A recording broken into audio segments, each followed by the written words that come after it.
Good morning, everyone. Welcome to Breeze Time with Kathy. I'm so glad to be with you again this morning. We've had a couple of really foggy days the last couple of weeks, and I have the last week or so, and this morning was one of those.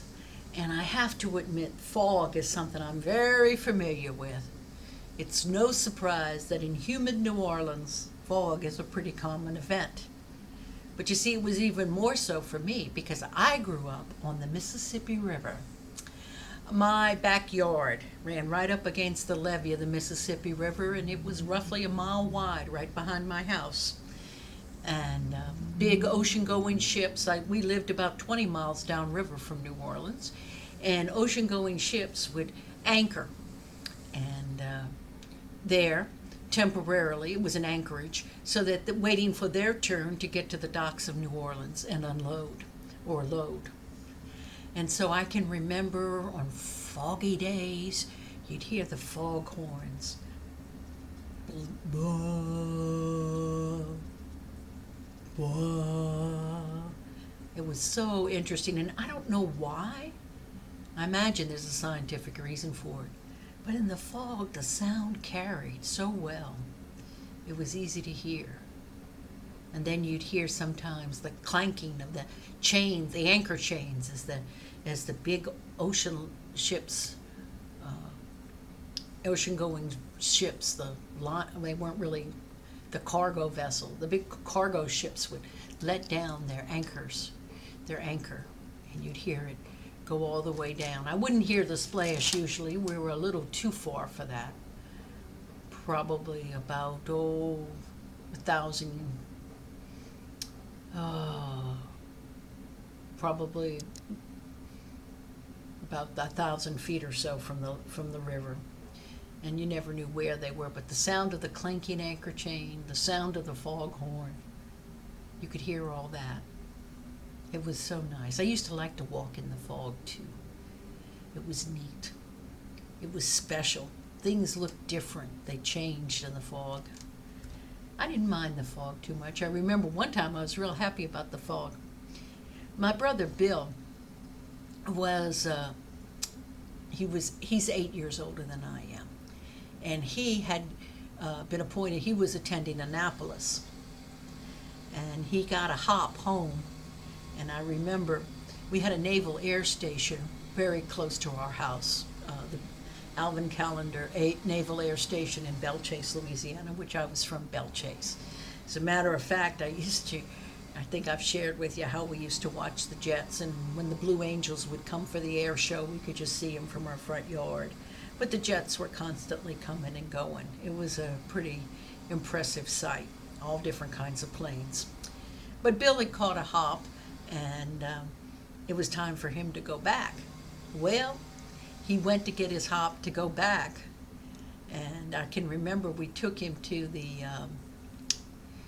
he was a midshipman at the time, and he had that, most of you probably know if you've seen him, this impressive uniform, and it was winter time, and he had this long coat on, and he was all in uniform with his hat, with the white hat, and he looked so impressive. But I remember the day we went to bring him back, it was foggy. We took him back to the Alvin Callender, and it was foggy, and so his flight was delayed. And I can remember seeing him stand there in the fog, his profile. Oh, he looked so impressive. And we went, and I was thrilled because, you see, as a midshipman, he could go to the officers' club. And we went to the officers' club, and we had breakfast, and we waited until he was ready to go. I was very impressed, but it gave me a special memory of a special time. I can remember, too, one day as we were driving past a church in New Orleans. It was a Sunday evening, and we were on our way back home, I think from my grandparents, and we drove past the gate of St. John the Baptist. It was a church built in the late 1800s. It was brick. It's sort of noticeable because the dome is gold leaf, and it has a wonderful cast iron fence in front of it. Over the door, it has over the gate, it's got one of those arched gates with the big fence posts and the arch that has St. John the Baptist written on it. And it's just a few short steps. This was in the city, so it's just a few short steps to the church and the doors. And it was so impressive. And one evening as we were driving past, there we saw a priest standing under the lamplight, leaning against the fence post, and with the arch over his head, in front of the church doors, in his soutane. You got to remember, that's the old-fashioned cassocks that they used to wear, the wide one. He had the wide ribbon belt at his waist, and with the ribbons that went down his side. And he was leaning against the post, and he was reading his office. Oh, I wish I were a photographer. That would have been a fantastic picture. But it's what I always imagined. You got to remember, I was young, probably about 10 years old or so, if my grandmother was still alive. Really younger than that, 7 or 8 years old. And you see, that's the way I pictured priests. That's the way I pictured clergy. I think that was why it was so hard for me ever to imagine another way to be a clergy person myself and a pastor. But it was just fantastic. Well, it was, I remember one time, one thing that was really, really kind of cute was, we're going up on Halloween and fog. It's always a standard in Halloween movies and things like that. But it was a friend of mine. He was a Cajun. He was born down in Lafitte. He was born down toward Lafitte, Louisiana, and that's Cajun country. That's where Jean Lafitte, the pirate, had his stronghold down on Bayou Barataria. And everybody down there, even though if I could walk across the swamp, the marsh, it's only about a 5-mile walk from my house. It was about, a 15-mile drive, 20-mile drive all the way around, and they had been isolated. I didn't speak Cajun French, but everybody down there in Lafitte, man, they spoke that Cajun French. And even when they spoke English, it sounded that way. But I can remember we were driving along the long, twisty road down to Lafitte back then, before the new road was put in. And on either side, there were the big oak trees with the Spanish moss hanging down, and it was foggy, and there were palmettos. Excuse me, I'm going to sneeze. And there were palmettos, growing up along the side. It was just a 2-lane blacktop at this long, twisty road that followed the bayou. And we were crossing a little stream, a little lazy branch of the bayou on just a little road. And he said, "Whoa, this is where the Ringaroo is." I said, "The Ringaroo? What's the Ringaroo?" "Oh, man, the Ringaroo." The Ringaroo, of course, was some kind of swamp monster equivalent of the boogeyman, the French Cajun equivalent of the boogeyman. It was the Ringaroo. And the Ringaroo would get you. He said, "Oh, yeah." He said, "This is the spot." He said, "You come riding here in a carriage, and you come over this little rise here," because there weren't many rises down in the swampy land. And, of course, because it was by the water, it would often have a little fog there, and it would be cold. And he said, you be coming in your carriage. My papa tell me all about how when he was a boy, they'd come across that spot. And as you come down, the fog is usually there, and it's colder, and you feel it. He goes, "Oh, don't let the Ringaroo get you." And we'd all cuddle up. And he laughed and laughed, and he said, that was real good when he was courting my mère, my grandmamère, because after all, my mère, they'd be riding, and they'd come at night, and they'd hit that spot, and it'd be cold, and He'd warn her about the riggaroo, and she'd just cuddle up next to him. Yeah, yeah. Papa, ma mère, I was grandparents to the people who are Cajun. They had a lot of stories like that. But it is amazing. I can remember the first time I was riding in hilly country, and it wasn't that hilly, but we were driving along. I guess I was about 10 years old, and we were driving to upstate New York, and I was awake early in the morning because my parents, they drove straight through. We had enough drivers. My mom and dad and my older sister Cindy and my brother Bill could all drive.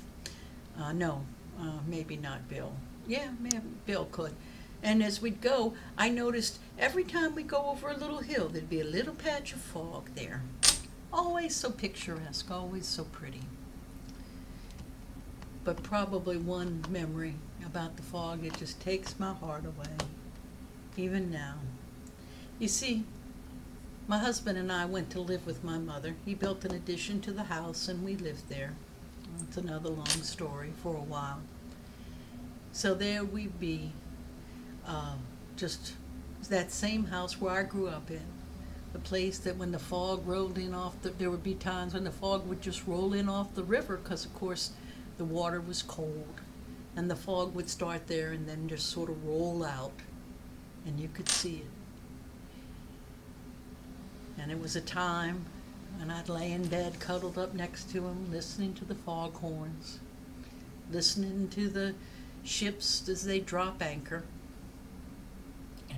or raise anchor, and hear their anchor chains making all that noise. Oh, it was so nice. Our home at that time was just about, though you didn't have blocks because we were just on a 2-lane blacktop road in those days with a big ditch on either side. And everybody had driveways paved with clamshells that turned white and bleached white in the sun.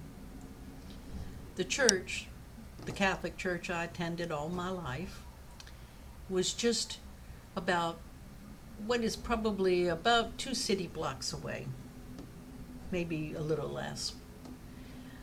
So I was coming back from a church meeting. This is right before we started attending the Methodist church in addition to the Catholic church, and I was on a committee. And he walked out to the end of the driveway to wait for me. And as he stood there, of course, I could see him in the distance, his outline.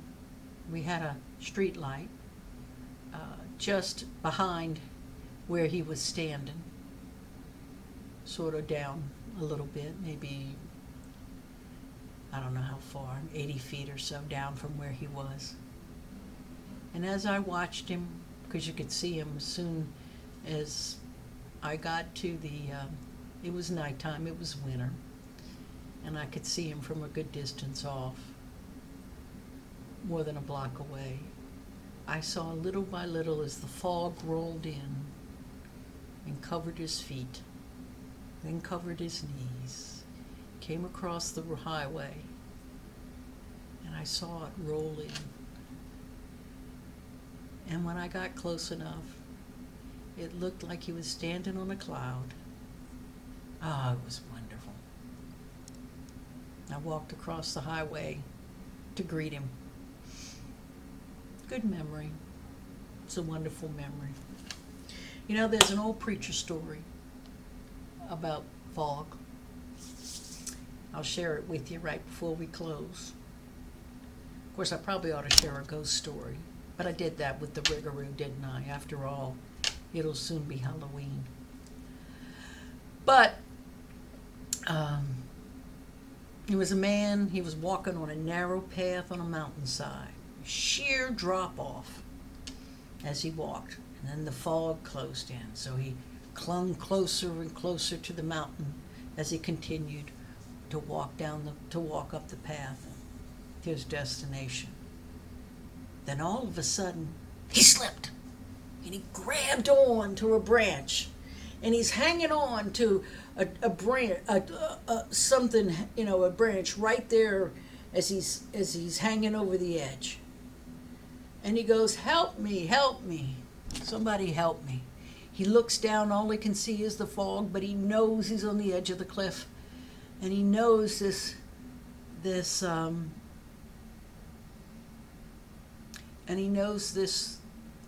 trail it's a sheer drop, 100 feet. "Help me. Oh, Lord, help me." And he hears a voice. And he says, "Let go." "Is that you, Lord?" God said, "Yes." "Let go." And he goes, "Oh, I can't let go. No, no, no, no, no." He said, "You asked for my help. I'm giving it. Trust me. Let go." The man looked down into the black fog, didn't see anything, and he said, "No way." Well, somehow he managed to hold on till morning.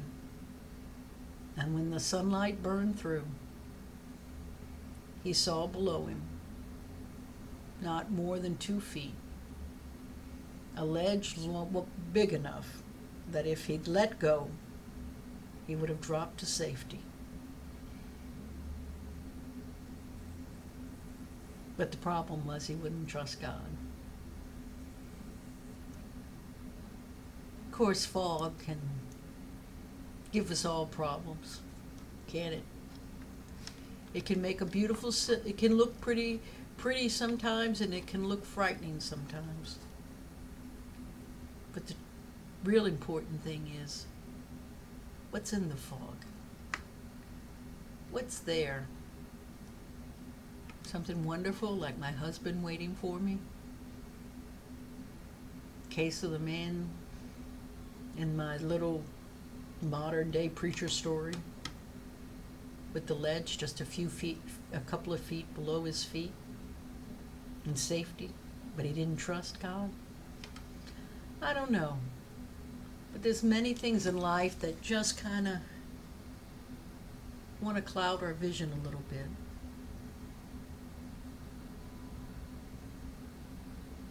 In times like these, we need to turn to God and to put our trust in Him, to find our way in days we can't see clearly ahead. Until next time, God bless you.